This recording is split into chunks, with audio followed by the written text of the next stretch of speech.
Backing up a little bit, arrests don't count. You cannot use the fact that somebody has been arrested. It has to be a conviction. You have to know what the requirements for the position are, and then you have to look at the nature of the offense. Naturally, you would not hire someone who was a sex offender, child molestation for a daycare center. That's common sense. But if somebody has a drug conviction and they're going to be working on a manufacturing floor with supervision, then you can't just across the board say, no, we're not going to hire you. You also have to look at how long ago the conviction was. Now, we're talking about people recently released. But say someone's been in prison for 10 years, they have a stellar record, then you have to take that into account. You can't say, well, they just got out, they're going to do it again, kind of thing. The EEOC, if you Google EEOC enforcement guidelines for hiring felons, you will find this. And it's about well, with all the footnotes, about 54 pages long. But about 12 pages have step-by-step what you go through. And if you follow those, then you have done your due diligence. And so you hire somebody and they do something. Well, if you can show that you went through all these steps, then you can get past that knew or should have known standard. And I don't know what the statistics are, but I would imagine that more crimes are committed at work by non-convicted people than by the convicted people. So, bottom line is you just can't say, no, we're not going to hire anyone with a conviction. Unfortunately, minorities and people from different cultures have more convictions. So if you have a policy or practice that excludes people of a certain group, then that is disparate impact discrimination, and that's a violation of EEOC laws. A flat out no hiring people with convictions, that would be a violation. So on our resources page, there's a special fact sheet specifically about federal bonding, and I was looking at it last night. The most striking piece of information I found on there was that the claim rate by the employers is less than 1%. It's less than 1% of the employers who ever make a claim. Because I think we have to remember, too, when we're talking about people who have especially had time incarcerated, they know darn well what's hanging over their heads. I mean, talk about motivation. You and I go to work and we're minding our P's and Q's because we don't want to lose our job and get fired and have some financial ramifications. That's nothing compared to the stress and the pressure that the individuals we're talking about have. All right. So the federal bonding links to actually how you participate in that, as well as additional information is on the resource page. And if we need to talk about that more, we will do that. By the way, the head in the sand, again, just acknowledging sometimes it's so easy just to say, oh, I don't even want to think about this. I'll stick my head in the sand. But yeah, we'll keep talking about it because it's not nearly as scary as we often think. Okay, so let's talk about some things that are more positive about if we hire individuals who have the pre-incarceration or post-incarceration, they're in that situation. I have this in several categories here.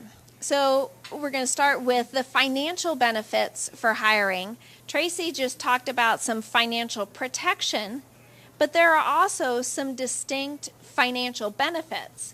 So, John, would you talk to us about the Work Opportunity Tax Credit, please? Thank you. Work Opportunity Tax Credit, which we call Yahtzee, is an amazing incentive for employers to hire individuals who have past criminal indiscretions. And the reason being because there's a range of a dollar amount that they can receive depending on what target group that individual falls under. You think about a person with a criminal history, that tax credit is about $2,500. When you think about the company having the potential to hire multiple people. Let's say, I use it in my classes, if I have a company that hires 50 people, then they're going to get the tax credit for each of those 50 people that qualify, which gives them a tremendous tax break and also gives them tremendous employees at the same time. So it's a wonderful program that they use, and we talk about it in every class every day, simply because we want employers to realize that there are some benefits and some rewards to working with this untapped population. Thank you, John. A note that I'll also give about work opportunity tax credit is it applies not only to individuals with criminal backgrounds, but the whole purpose of it is to help incentivize employers to hire people who are in especially challenging circumstances, because the more people work, the more we all benefit. And so this applies to people who are, have been or are receiving certain public assistance programs.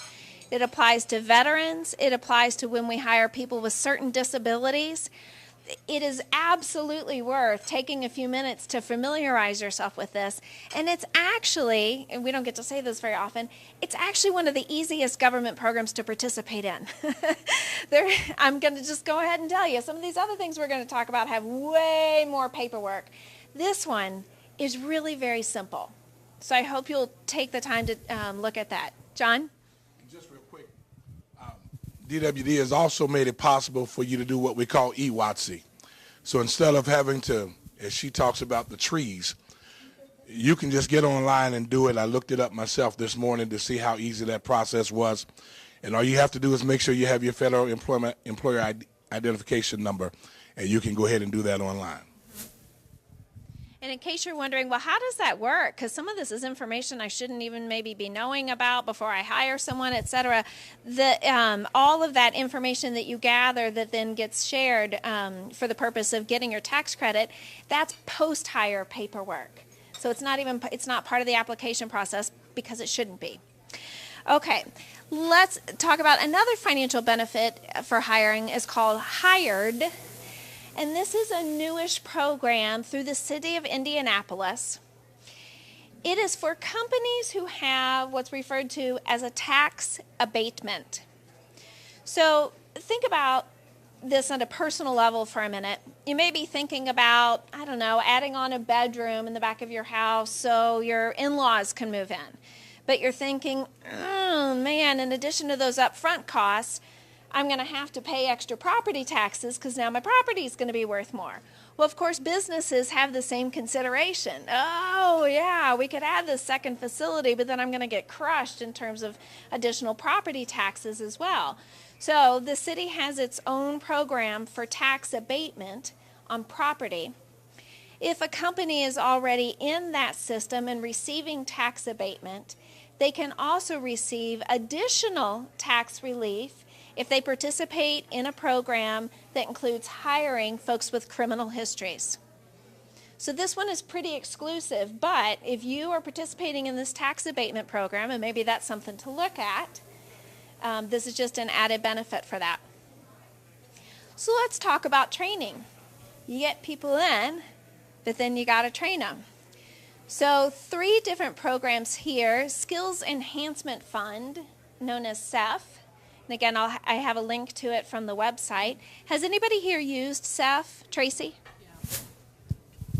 The Skills Enhancement Fund, or SEF, is based on capital investments that companies are making. If, for instance, if you're going to add a new line to your factory floor and make that huge capital investment, you could be eligible for skills enhancement dollars. And those dollars are to pay for training to help folks learn the new equipment. Sometimes you can also utilize that to train the trainer. So there's good training dollars for those, if you have the Skills Enhancement Fund. But you have to actually apply for this before you make the purchase. So if you're purchasing that equipment, before you sign off on that PO, you would need to call the economic development folks and apply for that to get approval prior to making the purchase. So it's a good opportunity to get some training dollars. The employer training grant. Have any of you utilized that? That's one of the newer programs too. Oh, Tracy, back to you.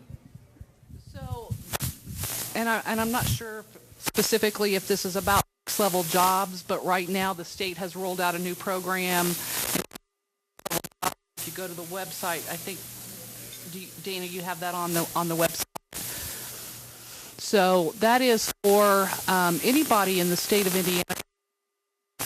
Companies can utilize that as well for new hires, but an individual, citizens can utilize that, and that's for anybody who has less than an associate's degree, but a minimum of a high school diploma, and they can actually apply online for that and go in and get certification. So it's an efforts for the state to raise the level or take everyone to the next level in regards to their education. Yeah, so actually the Employer Training Grant Program and the Workforce Training Grant Program are both through Next Level Jobs. One of the kind of catches, so to speak, with this is they are targeting certain industries that have been identified as high growth and high income potential. So it's not applicable to every industry. But both of those are through Next Level Jobs. Employer Training Grant, employer gets the money. Workforce Training Grant, the individual gets the money. So that's actually interesting. You might think about people even who aren't part of your company who might benefit from that workforce training grant. Who doesn't want free money to go get skilled up? The Skills Enhancement Fund, I'll add that I've been part of some programs that have provided technical training as well as soft skills training through Skills Enhancement Fund. And so sometimes I've seen companies use Skills Enhancement Fund, which can fund up to 50% of training costs, your hard trainer costs, the wages for the people getting trained, so up to half of those costs.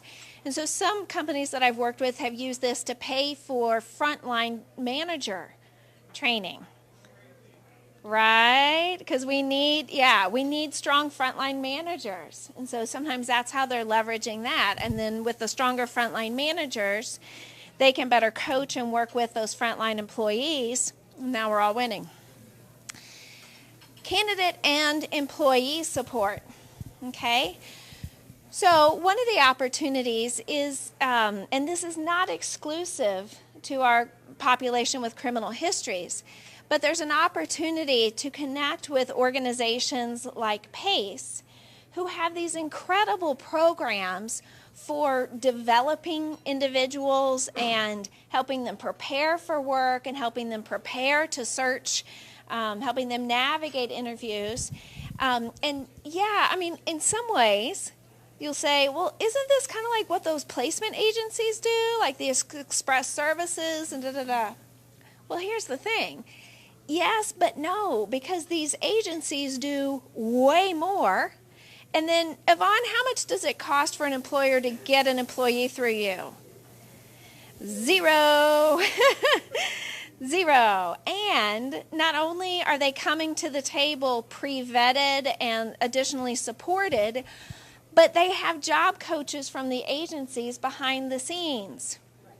So when you hire somebody and they're struggling, they're just really kind of towing the line maybe in how they're communicating with their supervisor. I mean, you could talk with them a little bit about it, and then you get on the phone with the job coach and say, hey, can you come up for an hour? We are participating in a program called Centers for Working Families, so we deal with the entire family. So if there are issues that they have, we work on them before they get to you as an employee with child care, transportation, their mother, their baby's mama, whatever the issues may be, we work on that while they're working with you. And it's free. So one of the things that I think is fascinating to remember about this is we've all had situations where an employee comes to us and they're talking about, I think I'm going to have to quit my job because I can't scrape together the money for the transportation and my car's on the fritz, or my kid's daycare situation is so unstable, or, it's something like that.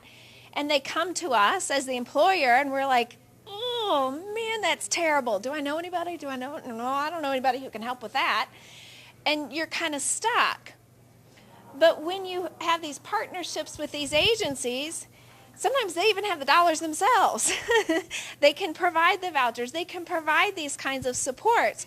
So actually, employees that we get through this route have a lot more underneath them, a lot stronger of a foundation for success working than people we may be hiring through Indeed. So when we look at this screen, you'll notice that hired has a couple of asterisks by it, because that is the only offering up here that only applies to individuals with criminal history. Everything else is available for a wide range of individuals. And you're going to see that more and more as we go through this, that actually when we're talking about working with individuals with criminal histories, the opportunities, the resources, what they need, it's actually very common across other people too. Which actually makes learning this and navigating this world even easier once we just take care of some of these basics. So let's talk about cultural awareness for a minute. I'm going to give you an opportunity to look at this puzzle.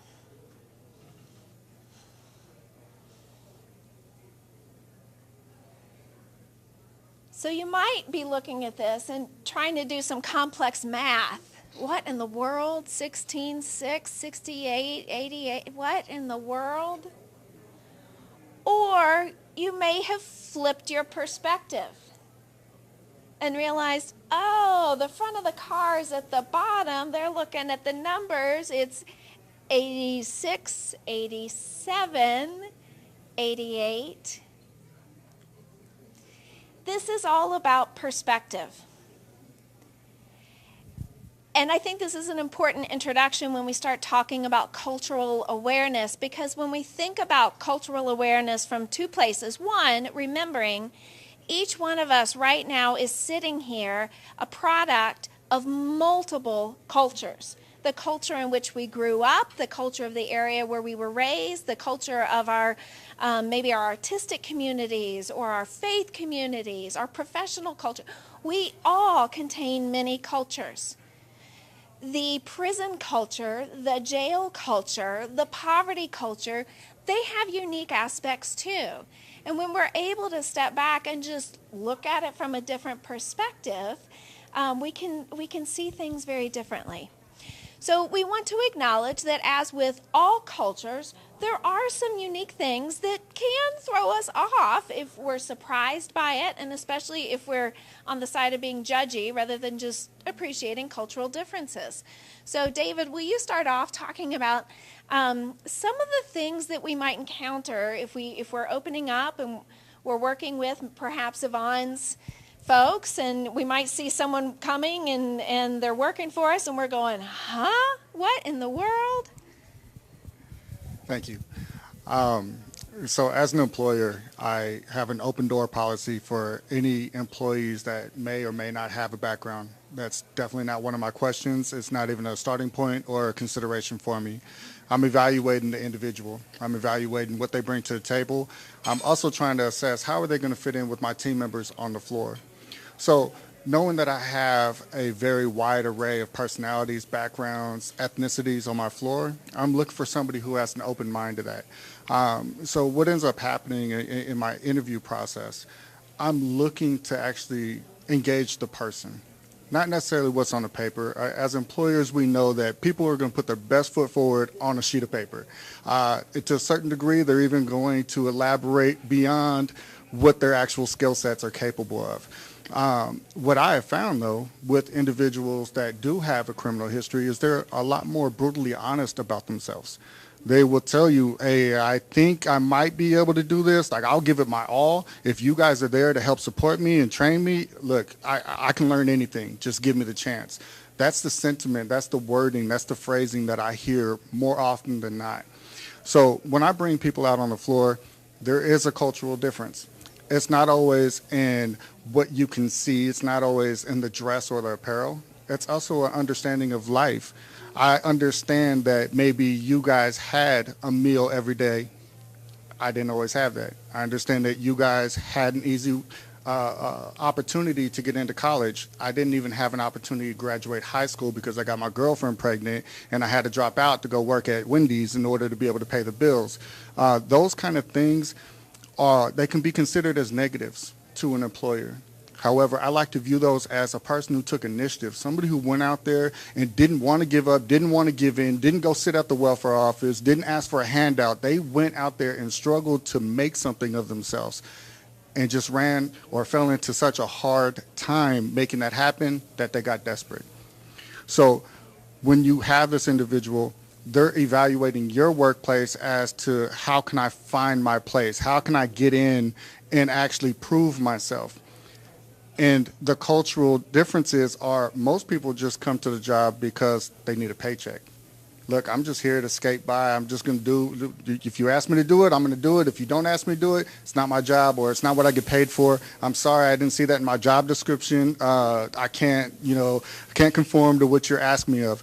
But it's completely different because now you have a mentality that's looking for the opportunity to excel. They're looking for the opportunity to learn something new, to build value in their life, and to tap into something that is much bigger than where they came from.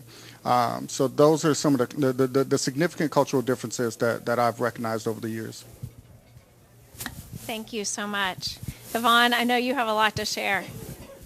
I mean, you may get a candidate that has tattoos or piercings. Maybe the way they talk may be a little gruff. But please know this, they're eager to please. The fact that someone would give them a second chance, they become the most loyal people in your company. Retention is not as much of an issue for them than it may be for some of your other employees because you gave them a shot at a chance. And that's all they want. You may have people that wear sunglasses because they've been in the dark for so long they can't stand the light.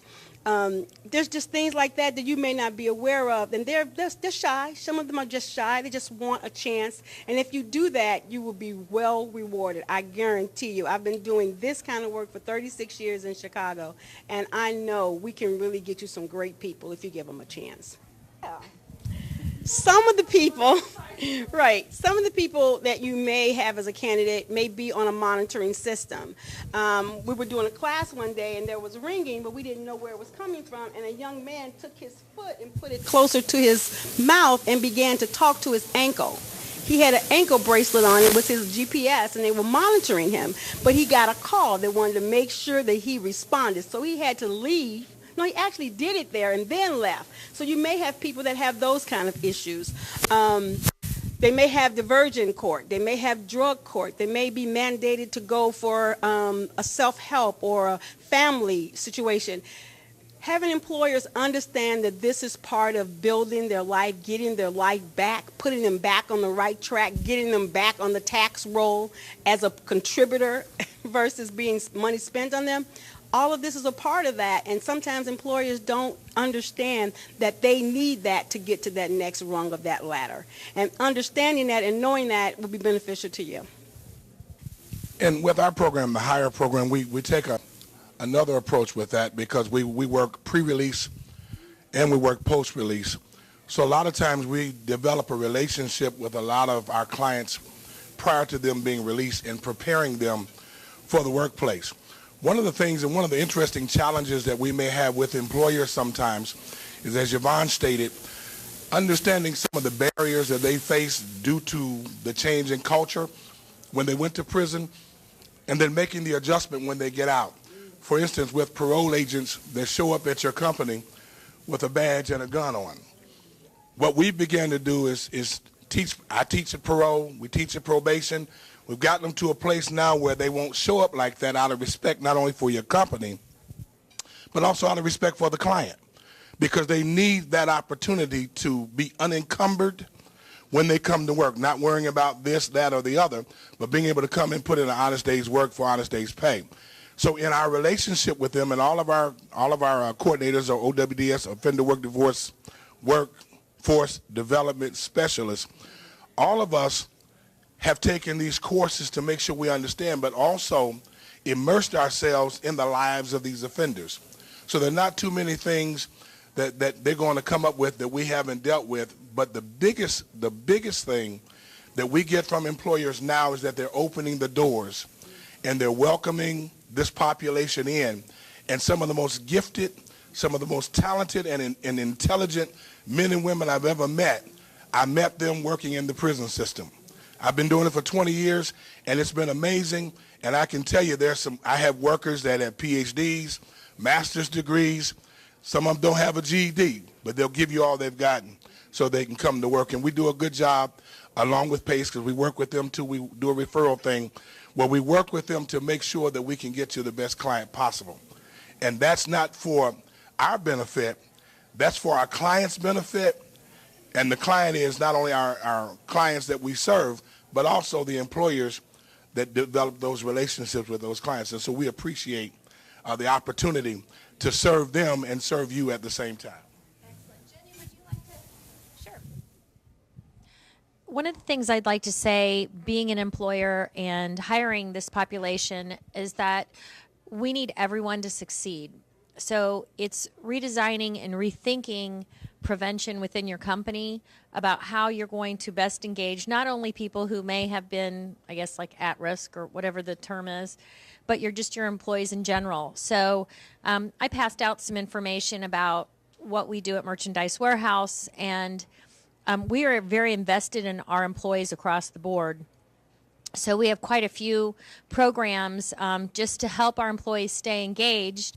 And when we're speaking specifically to employees who have a criminal background, we partner with Step Up and actually have them come into our facility, pay for the time for our employees to meet with them, and have on-site counseling and group counseling. So I highly recommend that. Also being very aware, like you guys were talking about, understanding the court dates. I've actually gone out to a couple of the courts and supported some of our employees and helped them, speak to the judge, say a few things, helping to change the way actually his living situation was at the time. So just really being dedicated that way. And I don't know if I've said this, but of our top 10 performers, 6 of them have been incarcerated. And we really see less recidivism. We see less turnover. We're in an industry where there's an open door. There's a lot of people coming and going, working in a freezer warehouse. It gets cold and they don't stick around. But our employees that we have hired who have had a criminal background, they're very dedicated, very loyal. They are very ethical, extremely ethical, and they really want to participate. So we've had a good experience. David, did you have a... Thank you. Pass the mic. So really quick, I want to kind of highlight something that John had said. He said relationship building. They're building relationships with these individuals, but as an employer, at least for myself, I consider best practice is that you build relationships with your employees to figure out what their potential is, what their drive is, how far can you help them move along in their career. I definitely don't want this experience for any of us to drive home a fact of this is an easy labor pool that we can have do our grunt work. At the company that I work for, 4 of the senior managers are all felons. And they're all felons doing 5 years or longer. Now, those offenses can be from robbery all the way down to a drug charge. However, these individuals have a mindset of entrepreneurship. They have a mindset of ownership. They have a mindset of taking things and challenging status quo in order for us to do something different. So the company that I work for 11 years now, we've grown by 30% year over year. We are not a slow-moving company at all. We are also an in-the-moment company. We will take challenges on without any discrimination whatsoever, and we will always rise to the level that is needed or expected to make our customers happy. We couldn't do that without the mindset of somebody who is willing to go above and beyond the simplistic description of what their job entails. So that relationship building, I definitely want people to know it's not just about retention. It's not about keeping somebody on the payroll. these are your future leaders. These are people that can take ownership and that can help the companies grow and prosper to a level that possibly couldn't be attained without them. Thank you so much, you all. Your stories are tremendous, and we're going to touch on some of that here in a minute, too, when we talk about ways to retain employees. So in thinking about, well, where does this make sense? I mean, what kind of business would have success working with this population? So I want you to take a look at this. And we will say the more of these characteristics your business has, the more likely you are to successfully employ ex-offenders. Yes, and the fact is, as you look at this list, you may already be seeing this. These characteristics are not exclusive to being successful working with ex-offenders. These are just strategies for successfully employing people. So we have reasonable screening processes. We give people a positive candidate experience, so they're excited to be part of our company. Clear roles and understanding of company needs. No matter who it is, if we bring people in, we're like, okay, well, you just need to go figure that out, or show up and make a difference. Well, that doesn't matter what your background is. Likely that's not going to work. Clear expectations on part of the employee. What do you stand for? What are your expectations? This is one of the biggest things I work with all of my clients on. Because they'll say, well, that just, those clothes aren't right, or that talk isn't right. I'm like, okay, time out. What are you really saying? Oh, they're not conveying themselves in a way that fosters confidence from our clients. Okay, well, let's work on that. That's different than, and maybe we do need to be very specific about certain kind of clothes that work or don't work, but be specific about expectations. Everybody, we all want to know what's expected of us, right? In every set. And then give people feedback on that, and do it in a way that is about coaching and mentoring and emphasizing, hey, I'm giving you this feedback because I want you to do better. I'm not coming down on you because I'm the boss and I get to do this and this is my power play. We've seen those people, right? Who wants to work for that? But taking that coaching and mentoring approach, it's not about lowering standards. It's not about taking excuses. It's not about being soft employers. It's just we set expectations. We hold people accountable in a coaching, supportive fashion. Doing solid onboarding, that makes such a difference. I think one of the most effective ways I've seen people approach onboarding that is helpful with no matter where people come from is not only that hard training, the technical training and so forth, but assigning them a buddy, a guide, a Sherpa, whatever you want to call them, who is going to eat lunch with them on the first day. Isn't that the worst feeling? Your first day at the new job. And it comes to be lunchtime and you're like, I don't know. What do people do here? Where do I sit? I'm all by myself. Do I go? I mean, that's terrible. So even just little things like give them somebody who's not their supervisor, maybe not even on their team, to get to know them and help them figure out just kind of some of the stuff. Where is the bathroom anyway? Where is the best place to park? What is that? Where's the closest bus stop? Some of those things. Flexibility. One of my clients right now, they're having amazing luck with hiring because they're flexible. They don't really care. It's kind of like manufacturing that people do it very independently. It's not assembly line. They don't really care when you show up. You tell us when it works for you to work. Give us 8 hours. Tell us when that is. Be consistent with your schedule. If you're going to say 8:30, great. 10:30, great. Just do it. Otherwise, they don't care. There's one individual, and the HR person was asking me the other day, they're like, it's so interesting to think about flexibility because Mark comes in and he does Monday, Wednesday, Friday. He works 12 hours, and then he's here for about 4 hours on Saturday. Wonder what he does Tuesdays and Thursdays. I don't know. Could be going to school. Could be doing some time, taking down a DUI. Could be spending time with his family. We don't know. Doesn't matter. But the company is willing to be flexible. They'll be flexible if someone has a court date or whatever else. And they, frankly, don't care. Doesn't matter. Come, do the job, do what you need to do. And then that authentic appreciation of diversity. I mean, no one is dumb enough to say we don't like diversity. Well, of course, but they're authentically really celebrating that all the way up and down the organization is so key. And again, all of these are just best practices for being a great employer and having a great workforce. Who would like to add on to what I've shared here? David? All right. Hopefully you guys don't think I'm a little bit childish for this analogy, but how many of us have played Monopoly before? All right, so in Monopoly, let's say you've never played and you're going to play for the very first time with me, but I'm not going to tell you the rules. All I'm going to tell you is what you're doing wrong. I'm going to tell you everything that you did that didn't make any sense. I'm going to tell you everything that you did that you could have done better. But I haven't yet told you how to play the game. That's how a lot of people that find themselves with this type of history have found themselves in that predicament. They didn't know how to play the game. They didn't know how to play or live the game of life, and they made some bad calls. They made some bad decisions.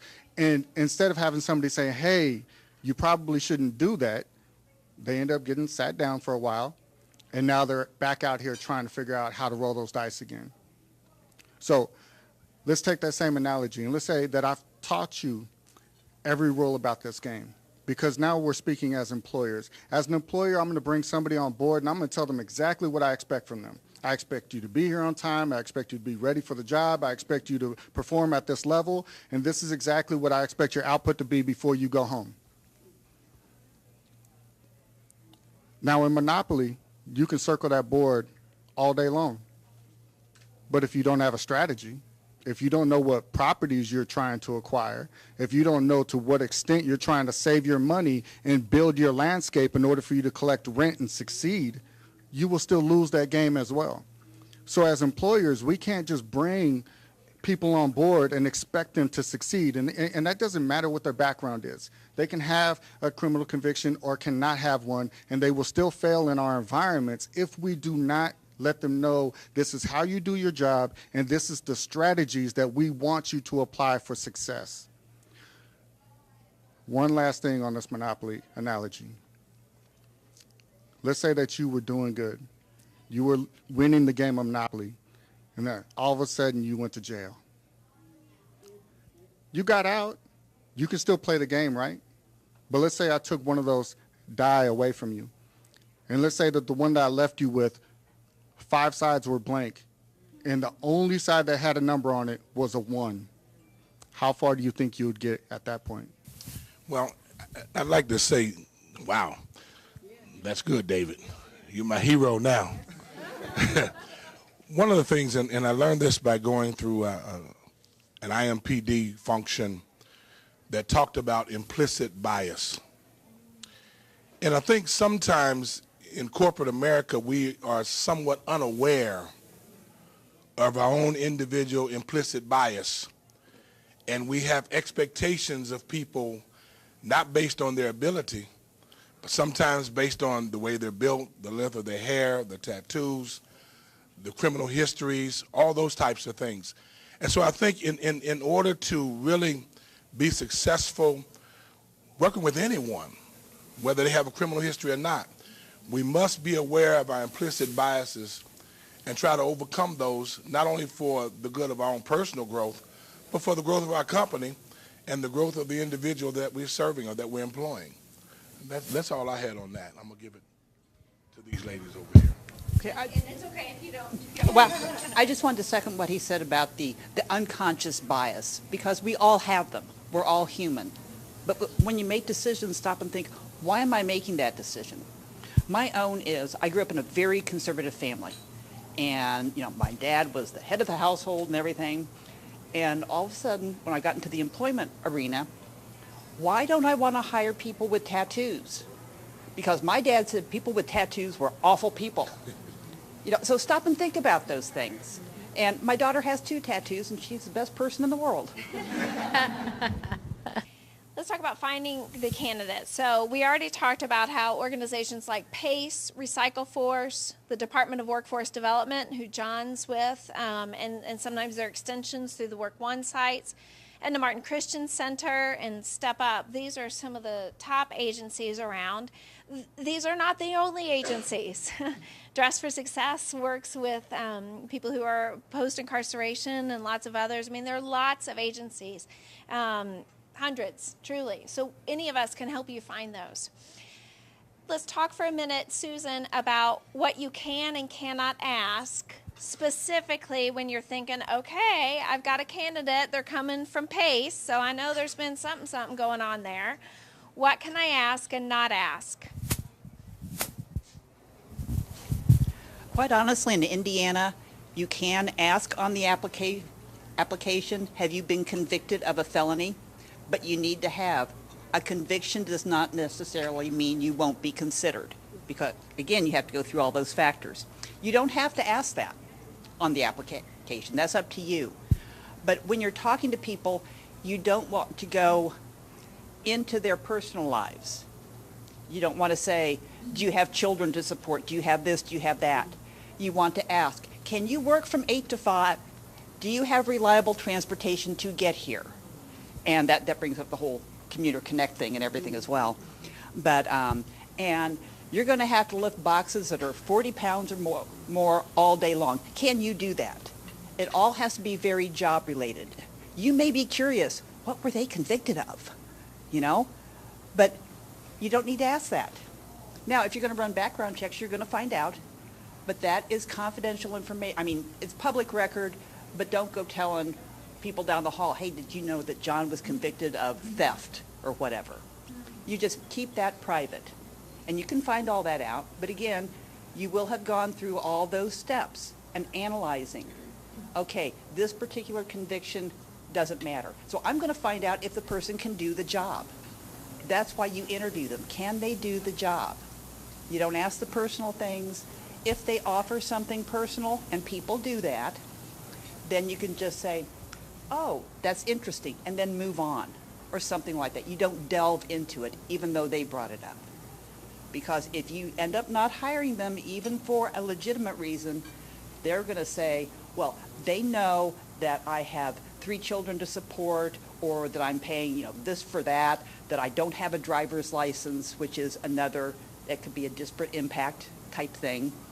So keep your questions business related and just ignore the personal stuff. Thank you. I'm blitzing through a little bit because we're getting close to 1 o'clock, and I want to make sure we have a little bit of Q&A time.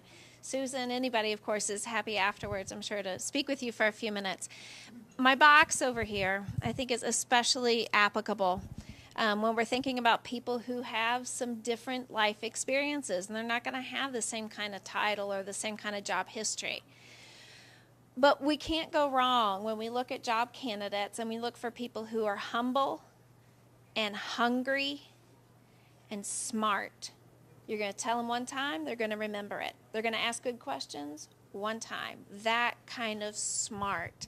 And David, when you were talking a minute ago about how you'll sometimes have a candidate and they'll say, well, if you train me, I think I can do that. You know, one perspective would be, oh my gosh, they're not committed, they're not confident, no way, that's not an A player. No, that's someone who's humble. Will you teach me? Yes, I will teach you. It's beautiful. I thought that was a beautiful example that says to me, okay, we're looking at someone who fits this. Okay. So let's move on and talk briefly, and Jenny and Ivana, I want to give you an opportunity to get into this, about how we support the success of individuals. And again, you're going to hear that a lot of what our employees need, these are common things that they need. So the connections at work, feedback and coaching. We talked about the agency relationship. Maintaining that relationship can help us so that we call up Yvonne when someone's struggling. And then transportation. Transportation can be a common challenge. So especially if you all have some suggestions about how an employer might be able to support that. Jenny? Sure. So at Merchandise Warehouse, our mission is to provide a family environment where employees can find acceptance, opportunity, and purpose. And we've already designed that we exist to provide warehousing services for our customers, a family environment for our employees, and outreach support for our community, which also includes the community inside the warehouse. So we already have that laid out as where we're going to direct our time, our energy, our monies, that kind of thing, which I think is very helpful in a company. Being the director of wellness, I'm really big on the support and intervention and prevention for our employees. And on the second page, if some of you have it, Why Merchandise Warehouse, it goes into the lists of all the other aspects that we provide our employees besides just a paycheck. We have everything from on-site coaching, which is what I also do. So wellness coaching is attached to insurance premiums. And so I meet with the employees every quarter, and we work on everything from their health and wellness to stress management to buying a house to financial issues to helping with child care, that kind of thing. So that's what part of my role is. I also provide on-site 21-day healthy challenge classes that our employees can be a part of. We cover their time to be there. So that's handled as well. We bring in financial wellness, tuition reimbursement. We also, as I mentioned before, bring in Step Up and actually have them come on site because many of our employees just getting to another location, they have to pick up children, transportation's an issue. So we have just found by supporting in that manner that we've had really good success with that on the front end. Being flexible, transportation has been just a major concern. A lot of people don't have cars. Some of our clients are actually in work release centers, so they can't drive. But if the employer provides some type of transportation, if they're not on a bus line or flexible hours, because if the first bus gets there at 7 and their shift starts at 6:30, they're going to be late every day. So understand that those things are reality for them. They may ride 3 hours to get there and try to get there on time, and they're never going to make it. Just being aware of that. And that sometimes child care, sometimes if they are getting to pick their child up late, they have to pay, $7 for every half an hour. Just understanding those kind of things. It's real life for them. And they want to please you. They just need someone that's going to work with them through those issues. My job is to help them in every area that they have, but you're my client. You're my client. Real quick, a couple of very specific programs that some employers use to help with the transportation, and these are usually supplemental. Uber and Lyft both have special services for businesses. And so, no, you're not going to likely transport somebody from their home to your site every day and back home. I mean, that's unreasonable. But how interesting if you had a pot of money and you were ready to give 25 emergency rides this year. And so somebody, maybe they had to demonstrate a certain level of success and commitment. But then, when they called up and they're at risk of their third absence, but you know what? They've banked a ride. No problem. Uber's on its way. That's cool. So Uber and Lyft both have special programs for that. And particularly on the west side, there's a program called Commuter Connect, which has great opportunities and additional kind of bus routes. So real quick, I think we have time for 2 questions, and then we will wrap up. Is there anything from the floor that you are dying to ask the group? Yes. For the bonding and the WOTC, if you have a person that is self-employed, say they have a general contracting company, do those tax credits work for 1099, or does it have to be a full-time employee? Yeah, I don't think for 1099 it would apply. They would have to be a full employee of the organization. About the federal bond, doesn't it follow the person and not?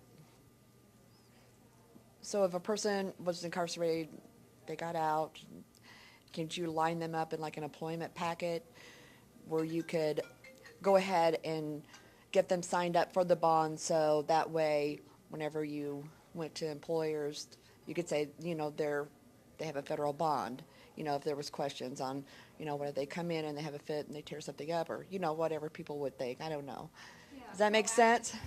the employer has to have actually made a bona fide offer to the employee before a bond can be issued.